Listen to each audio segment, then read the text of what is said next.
So here we are, we're doing our sales meeting, and our topic today is on handwritten note cards. Now, one of your assignments was to write. Did anybody write any handwritten note cards? Remember, you haven't heard me bitching at you for 3 weeks now, so I'm kind of expecting a lot. So did anybody write any note cards?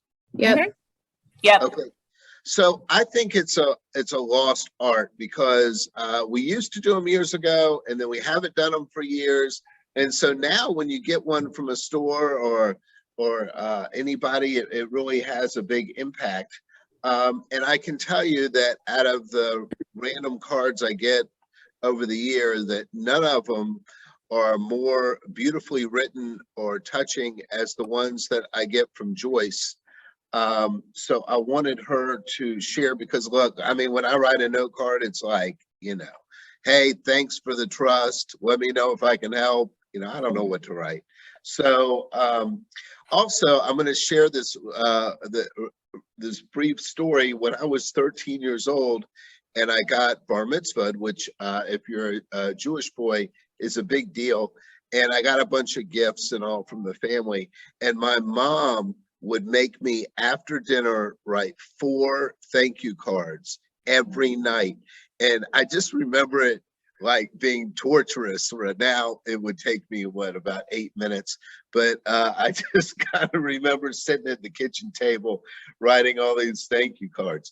But anyway, okay, that's my story. So let's hear from Joyce. So are there some things that you do or think about when you're writing a note card? Oh gosh, I mean, just make it as personal as you can and try to, always address the person by name. I mean, I've gotten cards before where they don't even say "Dear Joyce" or anything. They just start in with the message. So I think it's real important to address the person correctly first, and then, try to mention something personal about them, so they don't feel like you're just writing a generic note. And then always finish with a closing salutation that kind of refers back to the reason why you're writing the note to begin with. Like, Okay. You're writing it for thank you for, your referral. Please continue to keep me in mind, or some, always refer back to the reason why you were, or looking forward to seeing you, or, whatever you were writing the note for, finish it with, kind of a little blurb about that. Okay. Yeah, that does sound good, but I'm gonna hit you with some questions and make it even tougher on you.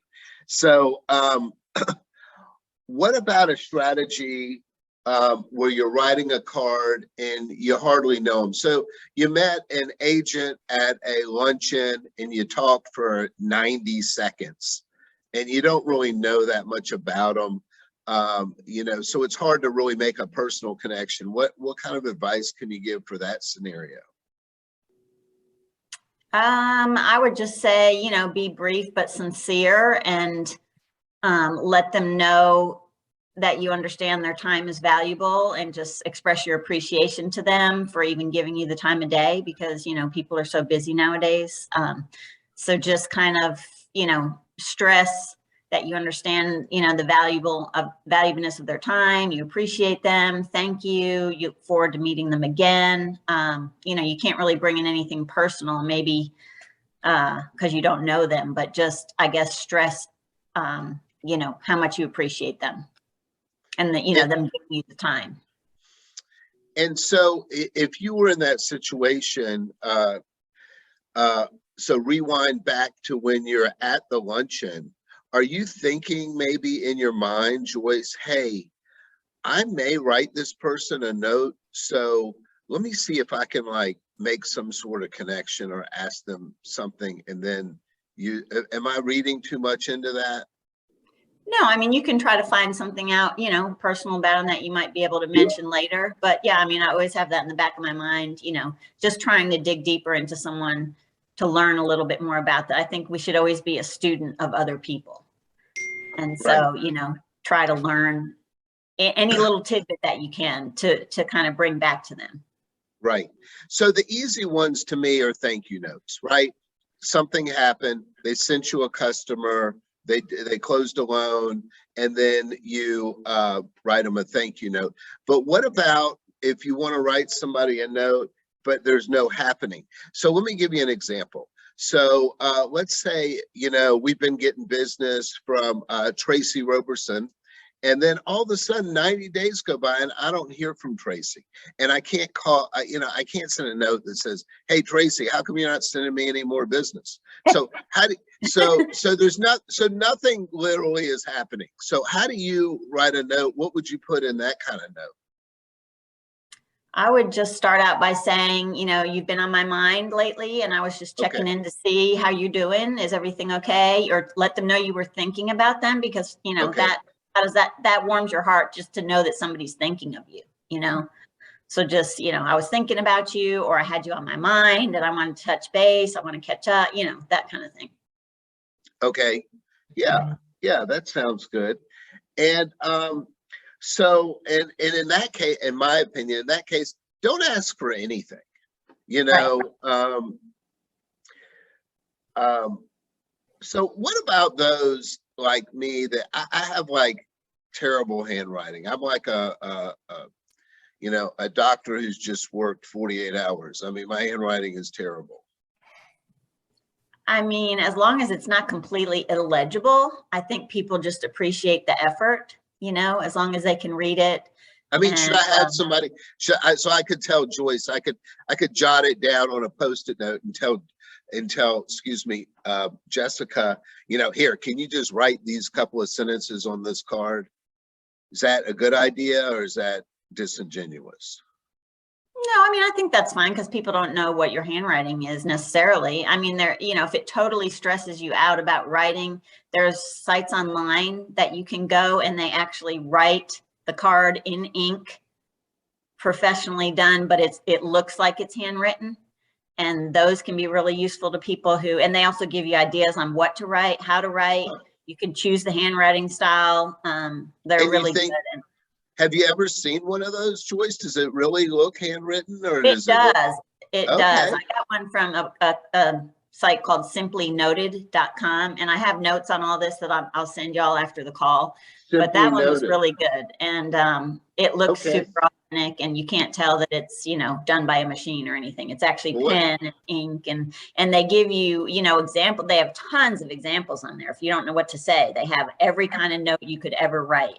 And they give you all. That's exactly what I need. I would be happy to pay a couple of dollars for that. Yeah, it's free. It's all free too. I mean, to go on the site is free. If you want them to write something for it, obviously you have to pay. But you can go on the site for free and just look at all the different examples they have.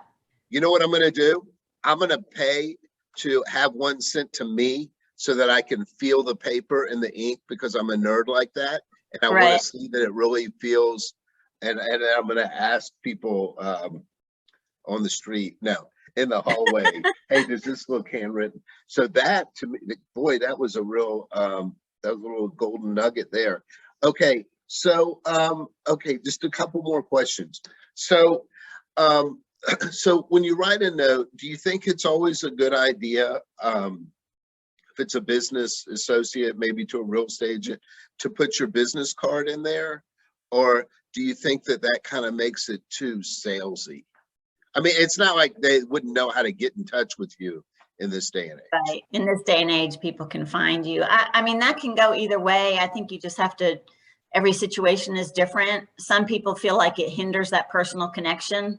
Like, oh yeah, they're writing me this great note, but they're sticking their business card in there, but it can also serve as a subtle reminder of who you are, or then they don't have to waste their time trying to find your contact information because it's right there in their hand. So I think, you just have to use your judgment. Every situation is unique, and, just judge for what it is. Like when I send out the Starbucks cards for you, and when I send the Amazon cards for the referrals, I always put a business card in there with the gift card. But like all the other notes that I write to the agents and all that, I don't put a business card in. So I think you just have to kind of use your judgment on when you think, it's appropriate, or when somebody would be offended by it, or think, oh yeah, they're just like Nidhi was saying that one time where that agent gave her like 500 business cards. Right. It's like, yeah. It's like, what can you do for me? Right. Right. Yeah. You don't want them to think that that's your main purpose. You don't want to make it always about business. You know, the key is the personal relationship, the emotional connection that you make with those people. Okay. Yeah. I think you nailed it.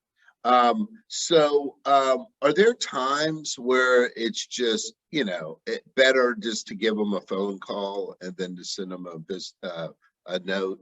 Or is a note always appropriate?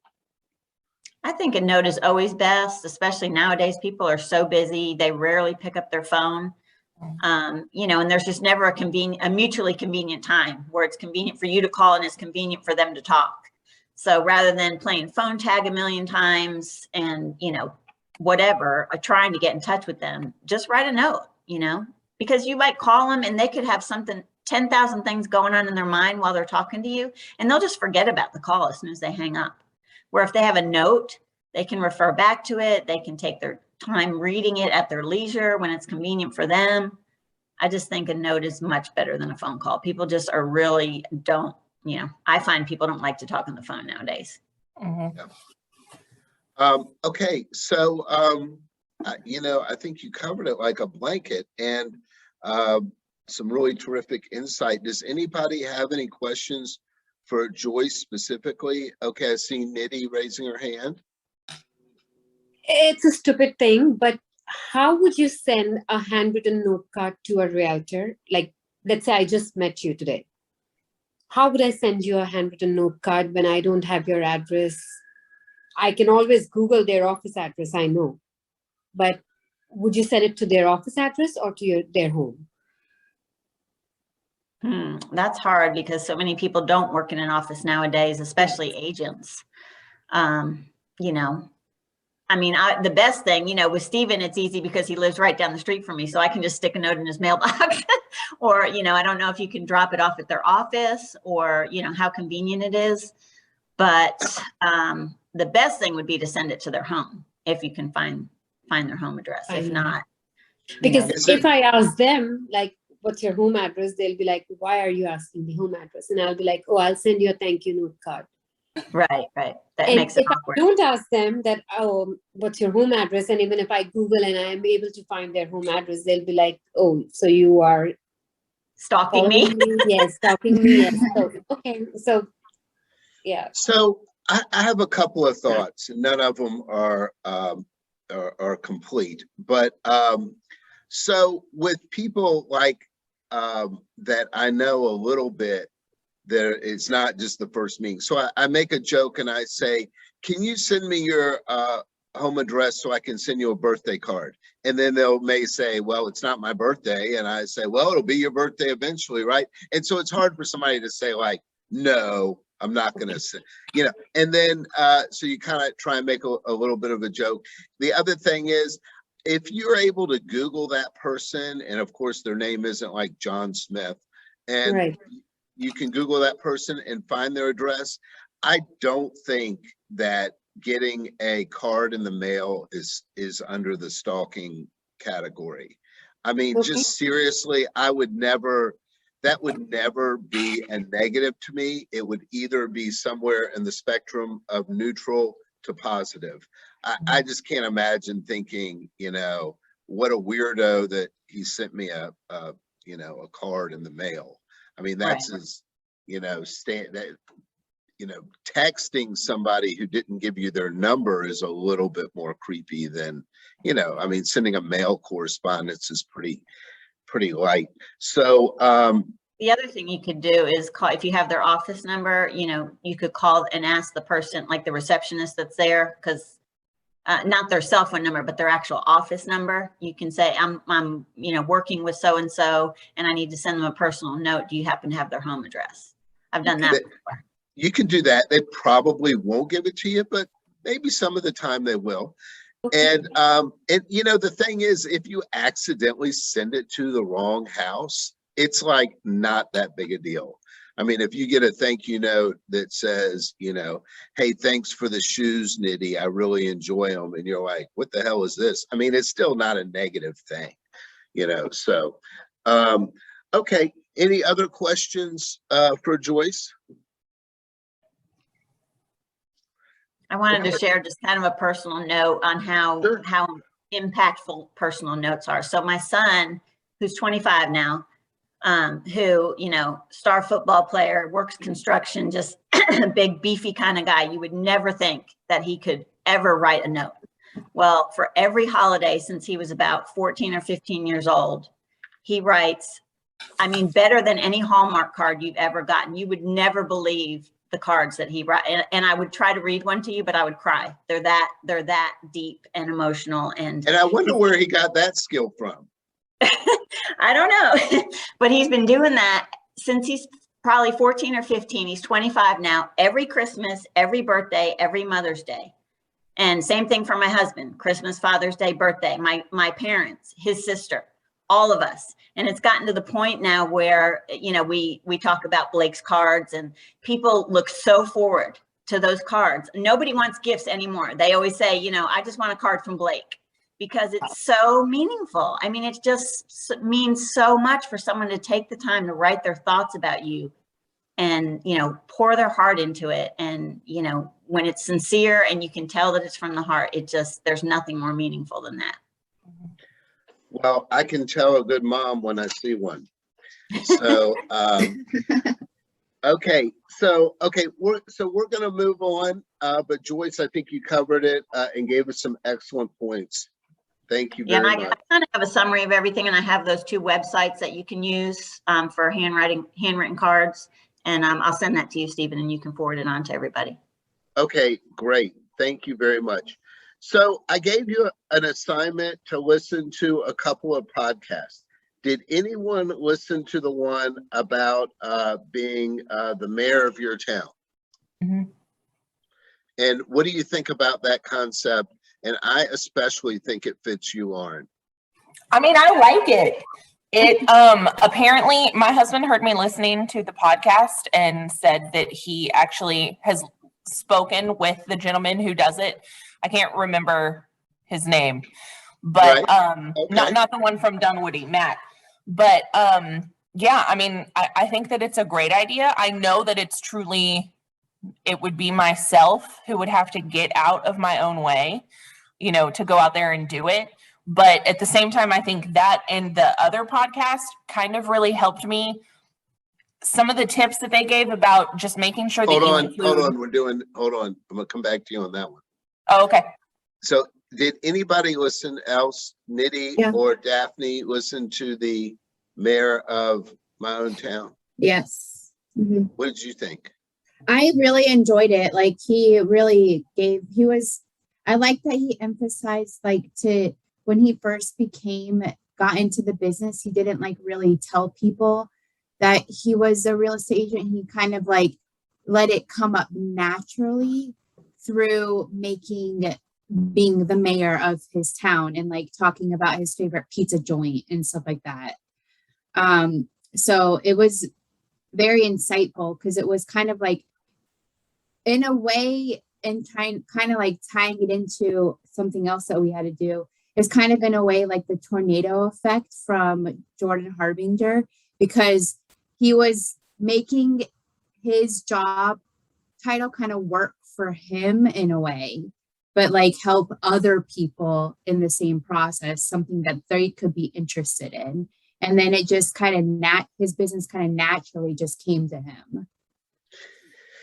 Right, because being new is a double-edged sword because people, even the ones that are your friends and relatives, and Daphne, I know you worked in a restaurant and you met a lot of people, and I'm sure that most of them you made a personal connection with, but then at the same time, do I want to get my mortgage or life insurance or get my taxes done or something by the nice lady at the restaurant? I don't have you framed in my mind that way. So it's a double-edged sword. So this is a way to kind of do an end around and build a little bit of a reputation. And it's where you go around your town to your favorite businesses and you do little 1-minute clips about, the best pizza place or the coffee shop that has the incredible blueberry muffins or something. And even if you get somebody in the business to be in the video for just a few seconds, everybody is usually all smiles and it's helpful. And then at least I'm associating, Lauren with, okay, well, she knows Winder and I'm looking for a house in Winder. So I'm going to call Lauren, not because of her mortgage knowledge, because of her connection to the area. So I do think it can be powerful. I do think that it's a little bit easier if you can kind of parse out an area, or if you're in a smaller town, it's a little bit more powerful. It's hard to be kind of the mayor of Atlanta, but it's a little bit easier, maybe the mayor of Johns Creek or the mayor of Winder. And I do think for you, Nitty, joining that BNI group, now you can start to associate. I saw it was in Johns Creek and you live in Johns Creek. So you can start to associate as kind of the Johns Creek lady. So Right. even if they don't know you as a mortgage expert, they know you as, oh, well, there's Nitty. She knows everything about Johns Creek.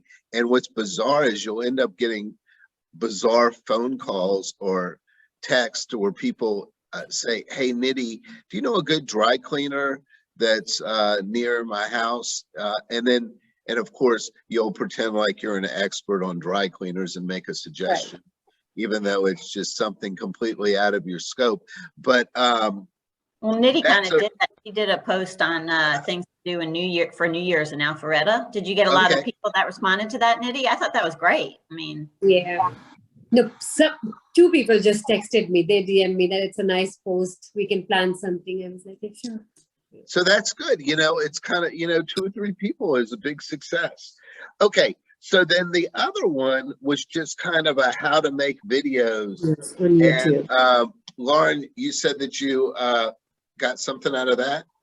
Yeah, so both of them all kind of touched on the same type of themes, which are all same things that you've been telling us for the last couple of weeks. But one of the big ones was, to obviously focus on, like for me, it's easy to focus on family and kids. And my husband and I are trying to work on making sure that we do specific date nights, because we're incredibly busy and he's in school and we both work and we have kids and we just have no time. So we're trying to make date nights a priority this year, and then turning that when you're on date night at a local restaurant, popping on real quick, doing a quick little video, and, then speaking to either the owner or the bartender and asking like, hey, if somebody's coming in here in the next hour and they mention my name, would you give them like a free appetizer or, anything like that? So it's beneficial for the both of you, but it's also more genuine because you're not just walking up asking to do a video in front of them. You're actually eating at their restaurant, showing people that you're there, enjoying it. And it's, makes a more authentic connection.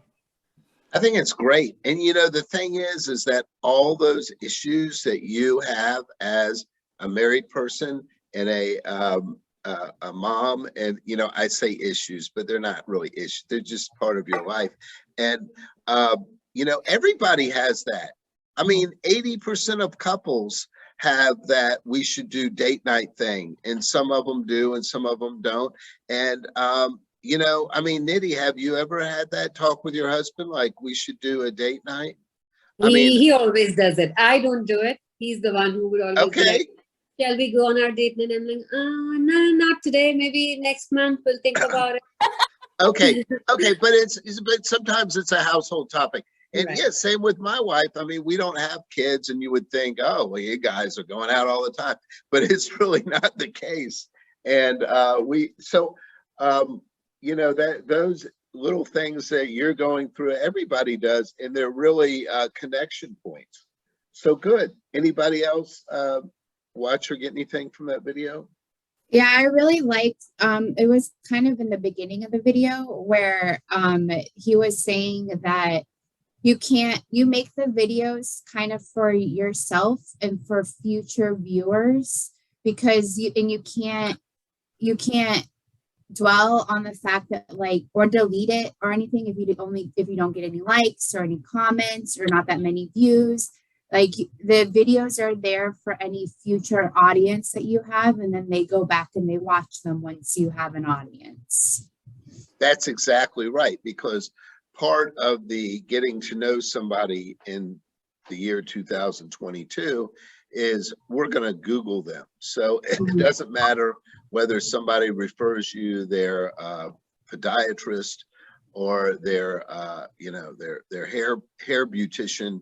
You're going to end up Googling them and seeing their reviews and so forth. So if it's something that's good and it happened 6 years ago, it doesn't matter. It still has shelf life. It's still something good. So yeah, I totally agree with that. Has anyone of you used Canva? Canva, canva.com. Canva? Yeah. Yeah. How is it, Lauren? Like, have you taken a subscription or you're doing free? No, I've only ever used it for the free stuff, for the flyers and stuff like that. Yeah. I haven't used it for any videos. Okay. But yeah, I mean, it's pretty easy to use, and you get a lot of stuff on their free version. So if you try it out before you commit to it. Okay. Sure. Thank you. My wife uses it all the time, and one of the features that's really good with Canva is, when you do a YouTube video, it gives you like 3 thumbnails to pick from, but they're usually just all the same. They're just like you just sitting there or something. They're not very good. And Canva allows you to jazz up the thumbnail and put something, like a big headline across it, or something. Like if you see Gary Vee's videos, the thumbnails have like a dramatic headline across them. And I think he uses Canva to do that. So that's good.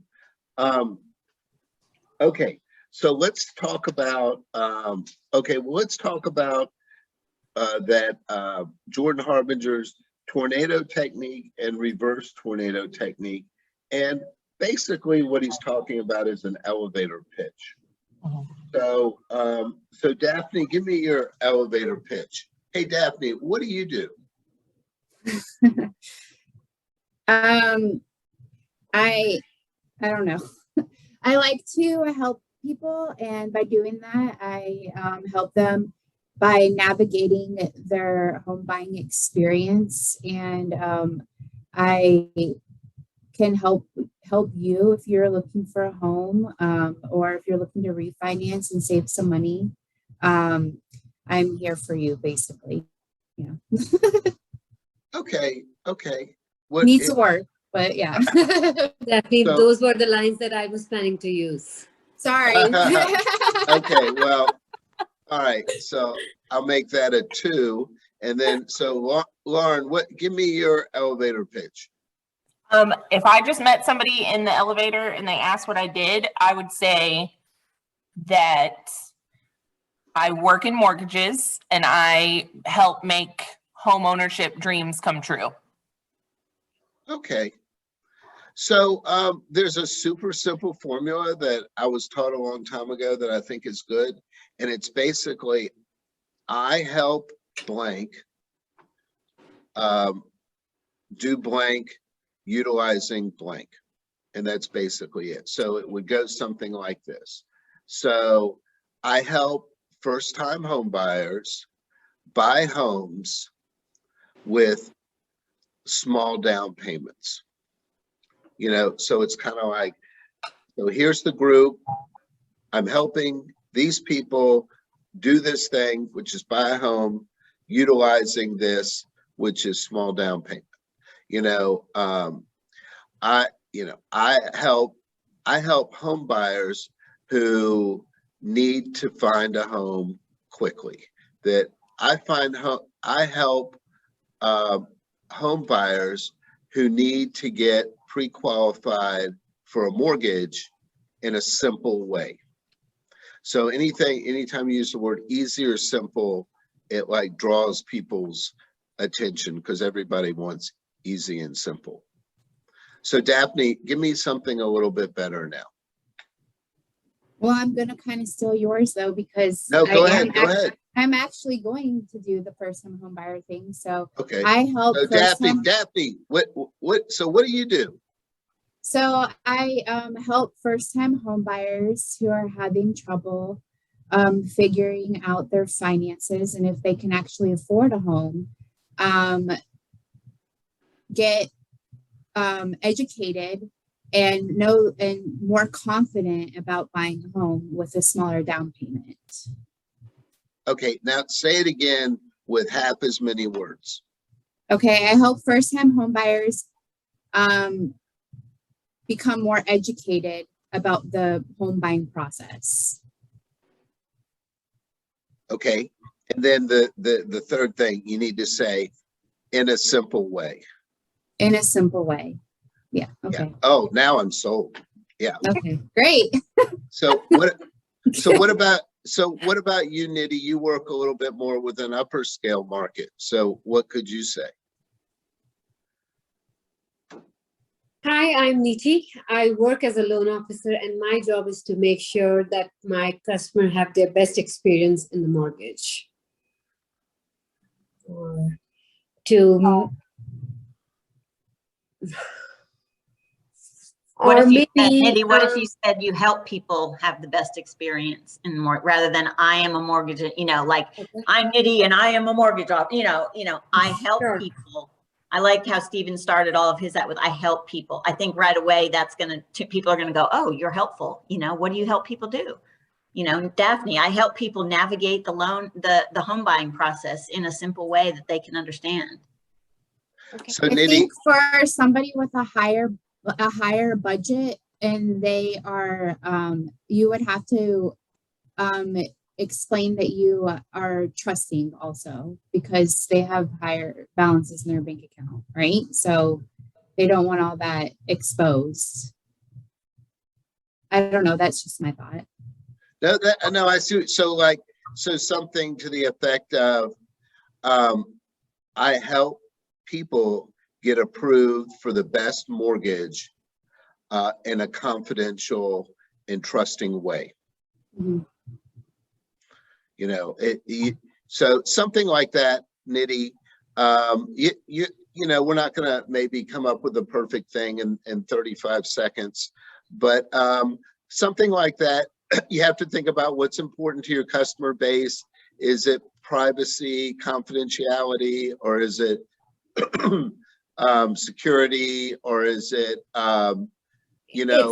it's basically I'm always available for them. All of the customers who are coming to me at the end of their loan process, they would be like, two of them mentioned that Niti, your rates were, we would say, maybe a little higher than the market, but the experience that we got with you, that you were always available on phone, text, no matter if we texted you in the night at 12, you would always reply us first thing in the morning. So I was always there for them. So therefore you help buyers at a time that is convenient for them, or on a time that meets their schedule. Something like that. Yeah. So something like that. Yeah, that works into it. I think that's really good. Okay. So, and then the reverse tornado is basically where we ask to try and help them. And of course, all real estate agents want good buyers.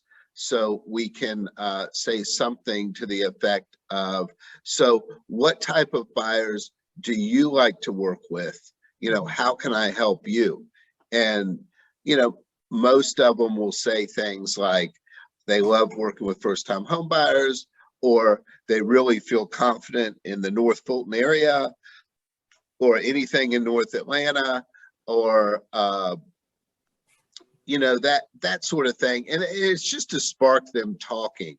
So you kind of, what you're doing there is what I was just doing, and asking them for their elevator pitch to strike up a conversation. Does that make sense? Mm-hmm. So Lauren, if you knew I was a real estate agent, we just got in an elevator, what could you possibly say to me? I could say, so what area do you work in? North Fulton. Awesome. And what type of buyer is your ideal client? So I work with all kinds right now, mostly move-up buyers. Okay, nice. So people with not first time home buyers. So what you want to try and do is convey the message of what kind of business can I refer you? Okay. Rather than just an interview of I'm trying to learn more about you, which is fine, but eventually I'm going to get irritated with so many questions. But if behind the question is I'm actually trying to help you, then I'm all ears. Right. Does that make sense? Yeah. So the oh well, I've got a lot of people I'm pre-qualifying. What kind of buyers do you like to work with? Okay, now I'm like, jing. Right. You have 100% of my attention. Yeah. So okay, well, great. So I think those are two good techniques. And so let's talk about the elephant in the room, which is our tracker. Does anybody, can people, oh, here I am. So who has started, of course, the contest started the first of the year.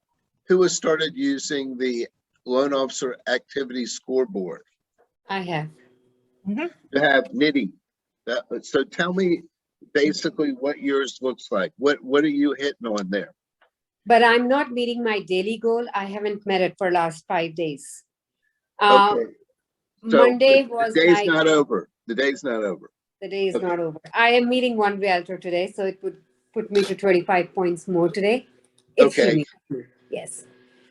But so far, Wednesday and Thursday were my peak periods where I met one realtor, and on both the days I met one on each day, and then I also called my past borrowers. Okay. Mhm. So you see, you could rack up the points super fast with I mean, you have 2 face-to-face meetings and you send a couple of emails and you're like done, in a Facebook post and you're done.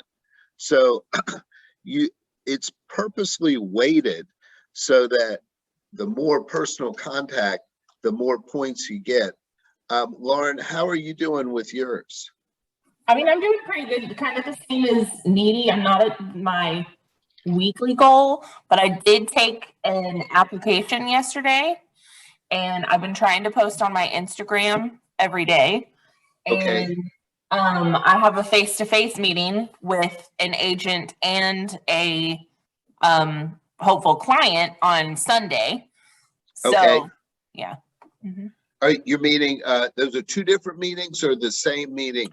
It's the same meeting. It's her referral wanted to meet me in person. And so I said, well, this is great. We can all meet together.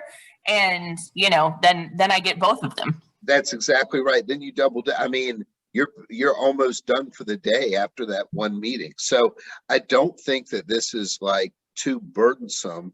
And how are you? So out of the 4 days we've completed, have you hit 60 points any of those days? I have hit closer to like 35 points each day. Okay. So Daphne, I want input from you. How are you doing with this? I'm doing okay. Monday through Wednesday were like my best days. And then yesterday and today are going to be a little bit lighter. I know that today is, but I did meet past the 60 points on Tuesday. But yeah, I mean, it's okay. So how good. are you able to get over 60 points on Tuesday? So I wrote my handwritten notes on Tuesday and I mailed them out. So that was 50 points right there. Okay.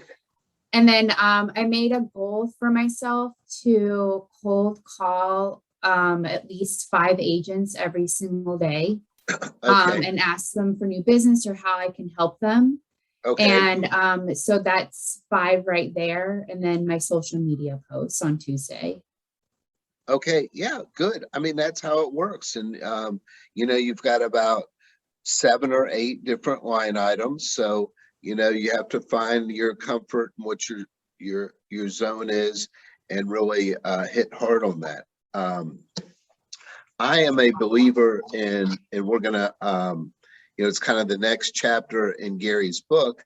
Has anybody read that, Self-Awareness? No. The not one yet. good, okay, the one good thing is the chapters are like 6 pages. Yeah. So, you can literally read them in 15 minutes. And one of the things that we're going to talk about on that call is doubling down on your strengths. And, when you're a kid, they say, well, you should work on your weaknesses, but I don't believe that.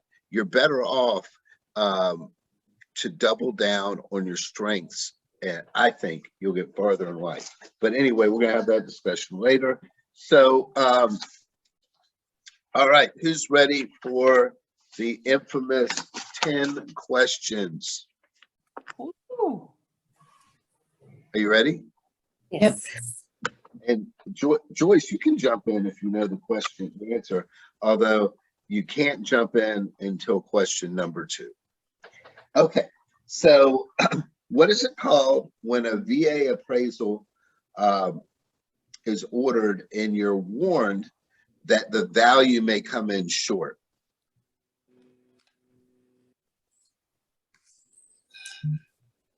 Does anybody know? It's actually a positive thing that they contact you so that you don't get blindsided. Okay. So Joyce, what is that called? Oops, forgot to unmute. Tidewater? It's called Tidewater. Do you know why? I don't know. I don't either. There's a story somewhere, but I don't anyway. even think I couldn't have even guessed that. Yeah, right. Okay, so you get notified that the appraisal is now Tidewater, and they ask you to help them with the comps. It's actually a positive. We just had this happen on a VA appraisal, and it came in $7,000 short. And if they had not contacted us and we weren't able to send some comps, so we were able to work that deal out. But who knows? If it would have come in 15,000 short, this deal would have probably fallen apart. So it's actually positive. Okay, so today, what is the cost to waive escrows on a conventional loan? 0.15. How much? 0.15. 0.15. That's correct. So what it used to be? 0.25. Right. So we got a little bit extra. I mean, I don't know if it's worth having a party, but any extra little incentive, we're happy to take it. So now it's only 0.15 to waive escrows on a conventional loan. Okay. Oh, I already gave this away. So what's the next chapter called in Gary V's book that we're going to do? Forget it, Nitty, you already know. Okay, Lauren? Self-awareness. Self-awareness, right, which is going to be super interesting. It's not going to be as soft and mushy, although I enjoyed the call being soft and mushy. It was okay. So, okay. So let me ask you this. I just got this is real world. So a lady called me. She gets child support. They just finalized her divorce last month. She gets child support. Her child right now, regular standard child in standard school, 10th grade. And the divorce decree says that the child support continues until the child graduates high school. So would we be able to use that child support? Yeah, Yes. right. Mm-hmm. Okay, yes. And what are you basing that on? That it will continue for a certain amount of time. It's like 3 years, right? Or something like that. Okay, so the child's in 10th grade. So how long is the child support going to continue for? Well, it depends on when their birthday is, but for like through almost 3 years. So the divorce decree said that the child support will continue until the child graduates high school. Now, assuming that he's on regular pace with all the other kids, when is that going to be? So 3 years. Mm-hmm. Okay, so 3 years. So No, that would be 2 years, right? he's going to graduate. So we're January of 2025. Is that what you're saying, Lauren? Oh, no. So when? I was just thinking 10th, 11th, and 12th. Yeah. Well, no, I mean, Yeah. this is real world. I mean, the lady's last name is Chabot. So I mean, so how would you figure, Lauren? So January to December, that's 1, 2, so it would be 2.5 years until he graduates. 2.5 years. Yeah. And so would we be able to use the child support? No, because it's No. under 3 years. Yeah. So no, we wouldn't be able to. And it's really going to blow up her deal. It's $2,500 a month. Wow. And the thing is, if you count out the months, so it's 2 years, and then plus, figure he graduates in June. That's not enough months. It's 30 months and not 36, right? Wow. So Damn. Yeah, so it's a bummer, but that's the way it works. Now, I looked in the divorce decree, and some of them say that a certain amount continues if the child goes to college, but it gets tricky, and you really need to have a discussion with the underwriter on how to handle that. Of course, we have no idea if the child's going to go to college 2.5 years ago, so it's really 2.5 years from now. So that's something you definitely have to negotiate. So okay, so you have two borrowers, one of them with income, good income, bad credit, the other borrower, good credit, low income. They're married, of course. And so how in the world can you improve that situation? Give me some ideas just off the cuff. We can see if the person who has the low credit but high income, if there are chances we can increase his points by working on his credit. Rescoring the credit. Rescoring the credit, yes. Okay, that's an excellent idea. Any other ideas? Always see if you don't need to use both of them. Well, so that's kind of the way that would be ideal, but I kind of prefaced it by saying the guy that has a lot of income is Right, they need each other. Is the one with the bad credit. Notice how I just said the guy has the bad credit? Could be the girl. So, okay, any other idea?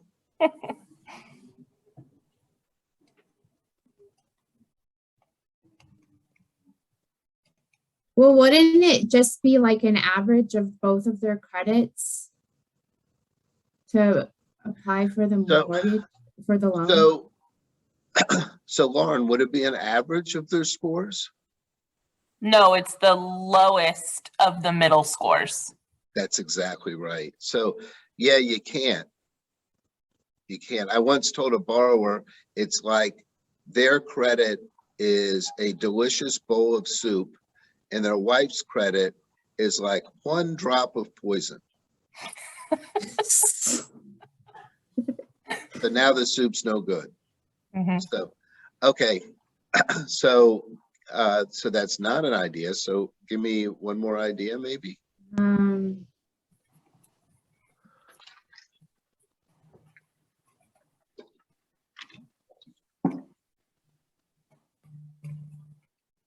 So it's tough. So you may think about replacing the bad credit person with another borrower. Like a co-signer. So maybe you have the good credit with a co-signer. Maybe that will work. Rescoring the credit is probably the best option if that's possible. The other thing is to simply run it through DU, see if you get an approval. Depending on how bad the credit is, it may push their rate up, but they still may get approval. But that is definitely one of the biggest challenges, and that we see it all the time. Okay, so your appraisal on your conventional deal comes in short. What are your options? Are you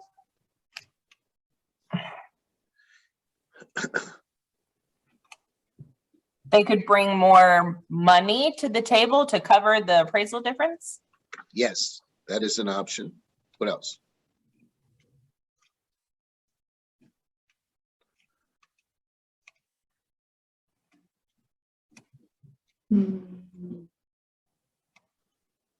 You can try and refute the appraisal. Most of the time it won't work, but if the agents have some recently sold comps that maybe just closed this week that aren't in the record books yet, sometimes they can use those and push the value up a little bit.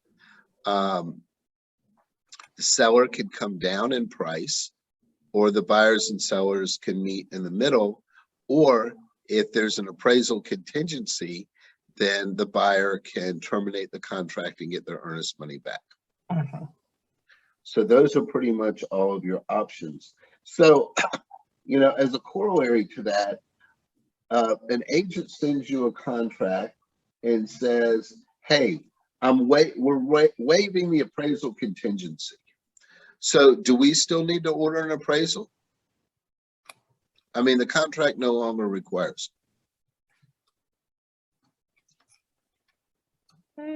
No. I'm thinking So, yes, because Or we do it, but we would have to pay for it. so the paying for it is not is not unusual. It's the borrower would still have to pay for their appraisal if we order an appraisal. Okay. But if the lender requires an appraisal, we have to get an appraisal. We don't care if the contract says that the buyers and sellers agreement amongst themselves may not require an appraisal or care about an appraisal, but we care. So unless you get an appraisal waiver, we're going to have to order an appraisal, and our underwriting and loan approval is going to be subject to that value. So, you know, what the waiving of the appraisal contingency does is it takes away the borrower's ability to cancel that deal and get their earnest money back based on the results of an appraisal. In today's world, you know, that's done a lot so that the people can get their offer accepted. Okay, so here's another real world example I had. I had a lady work for a catering company, and they closed down for a year due to COVID, and they just opened back up 4 months from now. Do I have an issue with her 2-year employment history, or is that fine because we can get a letter that says they closed because of COVID? Is she guaranteed to continue like working? Well, they hired her back as a regular W-2 employee. Oh, they hired him. So, I mean, I would say yes, it could work because she's been in the same industry, and as long as she's going to continue working there, then yes. So you're going to have an issue because the 1-year gap is too long. Okay. And there is not there's not an exception made due to COVID. Got it. So that's something that we would have to really discuss with Rich, but by the letter of the law, they would not qualify until they have a 2-year work history. Now, there's all kinds. So basically, a gap of 30 days or less is inconsequential. Okay.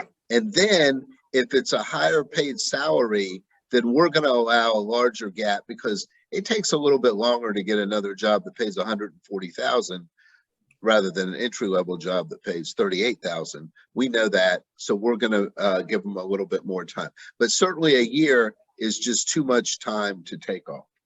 Okay, so okay, let's see. So can you tell me? So we offer Home Ready and the sister program Home Possible. So can you tell me the advantages of why a borrower would want to do a Fannie Mae Home Ready loan? versus a Home Possible, or just in general? So Home Possible is the sister program. So just either one. So why would a borrower want to do Home Ready / Home Possible rather than just your standard conventional one?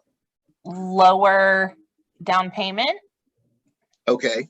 because they're probably a first-time home buyer. Okay. So then in that down payment is what? I have 3%. no idea. That's 3%. 3%.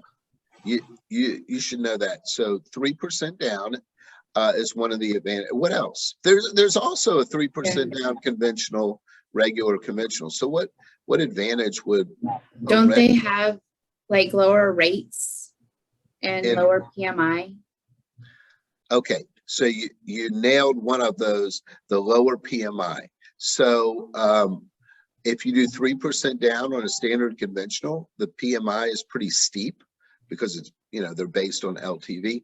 But what on their special PMI rates, if you're doing Home Ready or Home Possible, so the PMI is less. Now, when you search it in Optimal Blue, there's a little button at the bottom that says affordable for all the affordable programs. So you need to check that and you need to look and make sure. And then Daphne, you said something else, which is true, but it's a little bit complex in the fact that you said it's better pricing. And what they've done is on these Home Ready and Home Possible programs, they've capped the pricing hits for credit and so forth. So if the person has a lower credit score, then they're going to get better pricing. If they have a 740 or above, I believe the pricing comes out exactly the same. But so yes, so the combination of somebody who has like a 640 or 660 credit score between the MI and the pricing cap could be a substantial savings for the borrower. The other thing is that the engine is the DU and LP underwriting engine is programmed so that it's more generous. So if you get a refer and you're able to run it Home Possible, you may very well get an approval. Just the way, like if you were to take the same loan and run it conventional and FHA, it's going to reject a 625 credit score most likely. But if you were to code it FHA, then you probably get an approval. So those are the differences, and I think that it's really significant. And the last question, who are the two teams that are in the National College Football Championship on Monday? Georgia and Alabama. That's right. You should sound way more excited. I know. She was like, oh, Georgia. These two again. So you sound like Roll Tide there. Roll Tide, Roll Tide. Oh, you sound like, mute Joyce. So you mute her. let me tell you, there's 49 and a half states that are rooting for Georgia. So tell me I'm wrong there. I would have to okay. argue with that. So, okay, so that's our call, and I'll send out some notes and a few action items. Any other questions or anything anybody wants to say? Okay, work on your trackers and do not throw in the towel on today. It's only noon. I'm expecting everybody now to be re-energized so that at least they get 60 points today. So talk to you later. I'm meeting one realtor. She just called me to confirm we are meeting at 12:45. Oh, that's terrific. You just got 20, you're like halfway there, like immediately. Okay. Okay, that's terrific. All right, see you ladies next week. Sure. Bye. Bye-bye.